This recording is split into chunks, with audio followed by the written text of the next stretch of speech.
Mastermind, Strategist for Hire, written by Clouds, My Head in the Clouds, Not Coming Down, and read by Eleanor Elizabeth. Chapter 5, First Meetings. It had been a week since Jiren started following him, and Izuku was beginning to get frustrated. The guy was supposedly one of the best brokers in the underground, and was obviously good enough to find him, so 1 week should be more than enough time to confirm his suspicions. Izuku knew that he didn't really look the part of a villain, because what criminal mastermind lets himself be bullied every day, but come on. It was with these thoughts that Izuku decided to deviate from his normal daily routine, a routine that Jiren should be familiar with at this point, if he was paying any attention. Hopefully, his annoying stalker would come out of the woodwork if given a good enough opportunity. If not, Izuku might have to walk right up to the guy and punch him in the face. Actually, he winced as he thought back to his inability to fight against his bullies. Probably not. Izuku wound his way through the city, heading in the opposite direction from Dagobah Beach. It was a part of the city that he was only familiar with through maps, meaning that there wouldn't be anyone there who would recognize him, and it was a medium better part of town, meaning that, with any luck, there wouldn't be anyone who would recognize Jiren either. A nice, neutral territory for a first meeting. The cafe Izuku walked into had good reviews, but he honestly didn't care about how good their coffee was. What Izuku cared about was that it was busy at this time of day, which meant there was enough ambient noise that he and Jiren would be able to talk without being overheard. And there was the added bonus that no one would be suspicious over two strangers sharing a table. Izuku walked up to the counter and gave his order. Now, all that was left was for his stalker to take the bait. It didn't take long at all for Jiren to enter the cafe, at least considering how long he'd stubbornly insisted on following Izuku. If he'd taken any longer, Izuku was considering messaging the guy to just come inside. The boy watched the broker wait in line out of the corner of his eye, chuckling when he noticed that Jiren had even put out his ever-present cigarette. He was halfway through his coffee when Jiren slid into the seat across from him. "I was wondering if you were ever going to actually talk to me." A look of shock briefly crossed the broker's face before he let out a surprised laugh. "You knew I was following you?" "I make a living being more observant than most people. Of course I knew." Izuku took another sip of his coffee. "What I don't know is why you insisted on observing me for a full week before coming to talk to me. You must have had pretty good intel on who I was. Watching my daily routine wasn't going to change that." Jiren chuckled and shook his head. "Well, it took me a week to be sure I had the right guy. Even now you're sitting in front of me confirming it, and I'm still not sure." Izuku hummed. "Yeah, I guess my whole weak and innocent act does tend to throw people off. If it almost fooled you, just imagine what the heroes will be thinking when they have their pride on the line." Jiren smiled. "Now there's the ruthless mastermind we know and love. You've been doing pretty well for yourself online from what I've heard, but you know that you're not going to be able to hide in the shadows forever, right?" Izuku sighed and put down his cup. "Yeah, the copycats are already starting to get on my nerves." He reached into his bag and pulled out a folder, sliding it across the table. "That's why I need your help. You're the best at what you do, right?"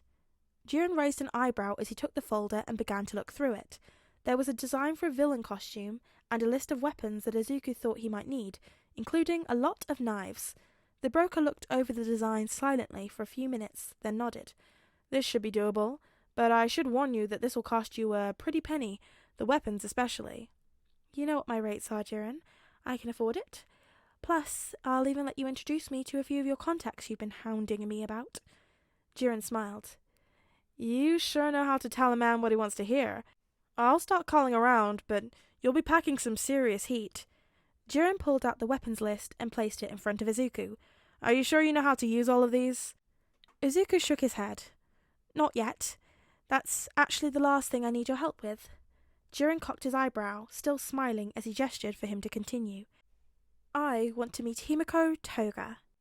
That wiped the smile off the broker's face. "The serial killer?" he asked in shock. Izuku nodded. "You followed me, so I trust you know about my quack situation."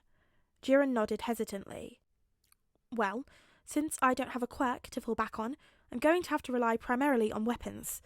Knives are the best option for both close combat and ranged once you factor in throwing knives, and there's no one better than Toga when it comes to knives.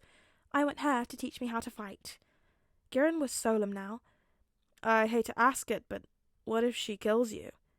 Izuku just smiled, wondering if it made him just a little bit crazy that he was asking to be trained by a serial killer.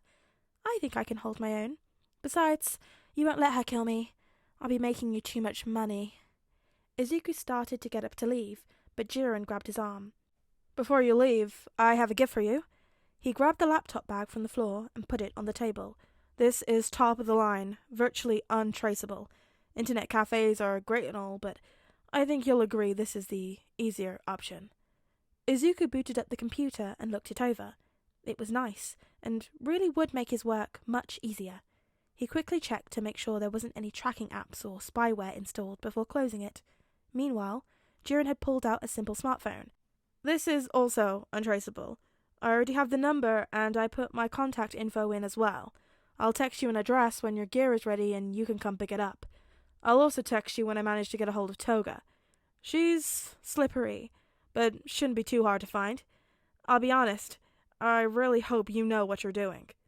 Izuku just tucked the phone into his pocket and slung the laptop bag over his shoulder as he stood and grabbed his cup.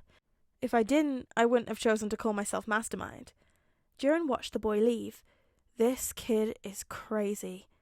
His smile turned greedy. Look out, heroes. Mastermind is here to stay. Hello everyone, and I hope you're all having a lovely day today. What a fun chapter.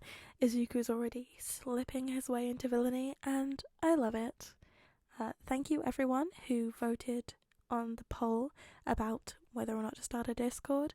I will keep it open and keep ahead of the numbers, but I also put up another poll so I could get some numbers roughly on whether or not to do the other suggestion to celebrate 1,000 subs and do a live stream. I don't know what I'm going to do instead live stream. I mean, I guess I could do live readings, but I am worried that you're going to all find out that I in fact mess up a lot. Maybe we could just hang out and chat. Maybe we'll do like a trivia thing. I don't know. Put your suggestions down below if you think that would be fun. And go ahead and vote in the poll so I can get an idea of numbers and if this is something that's feasible. Also, if you want, go ahead and put down times that would work for you best. I know most of you are in America, so I want to be mindful of that. So get commenting. You know I love to chat with you guys in the comments. Be sure to like the video if you liked it and to boost my serotonin levels. And subscribe if you want to be notified when I make new videos. But until I see you again, be sure to practice some self-care. Drink your water, brush your teeth, have that shower, don't skip breakfast, and yes, this is a threat. And I'll see you guys laters.